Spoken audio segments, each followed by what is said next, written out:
একটা জিনিস আমি ঠিকই বুঝেছি, প্রেমে পড়া যতটা সহজ, প্রেম থাকাটা, সেটাকে টিকিয়ে রাখাটা ততটাই কঠিন। হাত ধরাটা যতটা সহজ, সারা জীবন পাশে থেকেই পথ চলাটা ততটাই কঠিন।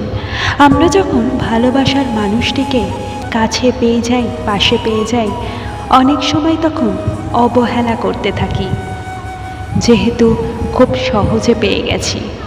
তাই সেটাও বোঝার দরকার। মিষ্টি মাদুরী ছিলাম, আবার দেখা হচ্ছে অন্য কোনো দিন, অন্য কোনো ভিডিওতে। কেমন লাগছে বন্ধুরা প্লিজ জানাতে ভুলো না। আর তোমাদের ভালোবাসা একটু একটু করে সেই সিন্ধুটাকে পূর্ণ করছে। অনেক ধন্যবাদ। বন্ধুদের সঙ্গে শেয়ার করো না, একটু রিল্যাক্সেশন, একটু রূপকথার জগতে ভেসে যাই। হয়তো কঠিন অনেক কথাই শুনছি, কিন্তু একটু নিজেদের মতো করে বাঁচতে হবে, তাই না? ভালো থেকো বন্ধুরা, ভালো রেখো।